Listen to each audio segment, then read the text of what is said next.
धत तरीकी। अभी क्या करूं। सॉल्ट लेक सेक्टर 5 से रात 12:30 बजे ऑफिस से निकलने के बाद मैंने देखा कि ऑफिस की जो गाड़ी है वो खराब होके पड़ी है और ड्राइवर लापता। अब ऐसे हालत में मेरे सामने सिर्फ दो ही रास्ते हैं। पहला, या तो मैं किसी ऑफिस के कमरे में रह जाऊं या फिर सड़क चलती किसी टैक्सी पर जाके बैठ जाऊं। आज मेरी पहली एनिवर्सरी है और पता है मेरी पत्नी बेसब्री से मेरा इंतज़ार कर रही है। आज के दिन भी मुझे छुट्टी नहीं मिली, इसीलिए क्या करे, ऑफिस आना ही पड़ा।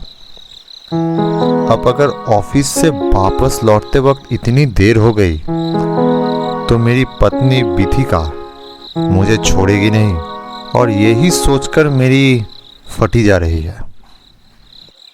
मैंने सोचा छोड़ो यार, मैंने तय किया कि मैं आज ऑफिस के रूम में रह जाऊंगा। इसीलिए मैंने जैसे ही अपने फ़ोन को बाहर निकाला तब देखा मेरे फ़ोन की बैटरी अपनी आखिरी सांसें ले रही है। अरे यार, सच कहूँ तो मुसीबत ये एक ऐसी चीज़ है जब आती है ना तब अपने सारे दोस्तों को अपने साथ ले आती है। मतलब चारों तरफ से आप घिर चुके होते हो, अब और कोई रास्ता नहीं, घर वापस लौटना ही पड़ेगा। इसीलिए निकल पड़ा। पूरी सड़क एकदम सुनसान। थोड़ी दूर आगे बढ़ के पीछे मुड़ के देखा तो मेरे ऑफिस में कुछ लोग तभी भी थे, लेकिन सड़क पे मुझे सिर्फ 2-4 कुत्ते ही मिले। इसके अलावा कोई जिंदा इंसान नहीं दिख रहा था। कभी कभी एक बड़ी बड़ी लॉरी तेजी से मेरे पास से गुजरती जा रही। तभी अचानक एक पीली रंग की टैक्सी मेरे पास आके खड़ी हो गई। अरे साहब जी, आइए, आपको गाड़ी में छोड़ देते हैं। मैंने देखा कि एक पंजाबी आदमी गाड़ी चला रहे थे और पीछे एक आदमी और एक औरत बैठे हुए थे। मैंने कहा, हाँ जी, मुझे बेहाला जाना है। उन्होंने कहा, अरे अंदर आइए, हम लोग तो उधर ही जा रहे हैं। अब मैंने और अपना दिमाग नहीं लगाया, फटाफट गाड़ी में बैठ गया। अब वो गाड़ी बहुत पुरानी थी, इसीलिए बैठते ही सीट नीचे दब गई। गाड़ी चलने लगी और साथ में म्यूजिक सिस्टम में गाना भी बज रहा था। सच कहूँ तो गाड़ी की पीछे की सीट में बैठकर गाना सुनना मुझे बहुत अच्छा लगता है। पीछे बैठे आदमी ने हमसे पूछा, हाँ जी, आप क्या इधर ही नौकरी करते हो? मैंने हाँ कहा। उन्होंने कहा, जी वो लोग भी उधर ही काम करते हैं। गाड़ी चलते चलते विधाननगर स्टेशन के एक बड़े से चौराहे के पास आते ही मैंने देखा कि उल्टी तरफ से एक बहुत बड़ी ट्रक आ रही है।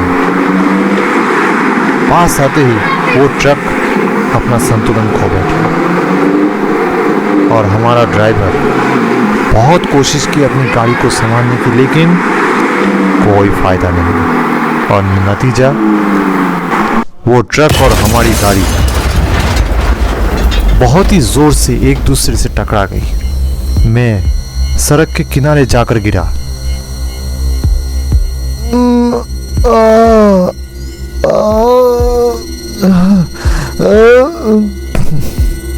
मैंने महसूस किया कि मेरे सर से खून बह रहा है। पूरे बदन में बहुत भयानक दर्द हो रहा है और मैं बेहोश होने लगा। लेकिन बेहोश होने से पहले मैंने देखा कि ना ही वो टैक्सी और ना ही वो ट्रक कुछ भी वहां नहीं था। और ये देखते ही मैं अपना होश खो बैठा।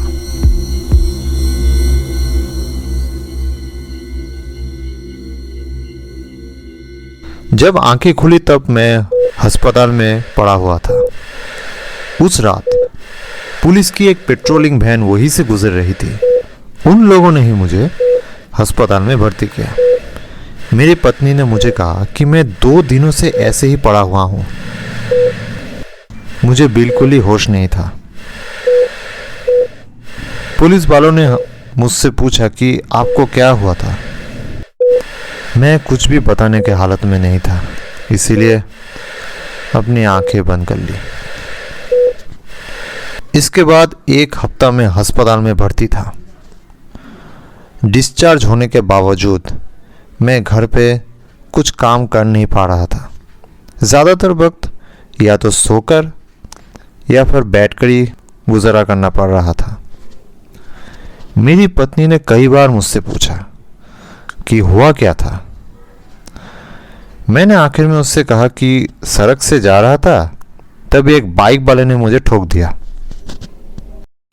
पता नहीं उसने यकीन किया या नहीं, बस उसने एक अजीब बात बताई कि उस रात सड़क के सीसीटीवी में कोई भी ऐसी घटना रिकॉर्ड नहीं हुई। कई बार ढूंढा गया, लेकिन कुछ नहीं मिला। अक्सर हम लोग देखते हैं कि सुनसान सड़क पे, खासकर आधी रात के बाद, बहुत सारे लोग ऐसे अलौकिक घटनाओं का शिकार हो चुके हैं। खुशकिस्मत हैं वो लोग जो लोग जिंदा वापस लौटते हैं। इसीलिए कभी भी अगर आधी रात के बाद सुनसान सड़क पे आप निकले तो ज़रा संभल के। कहानी सुनने के लिए बहुत बहुत धन्यवाद।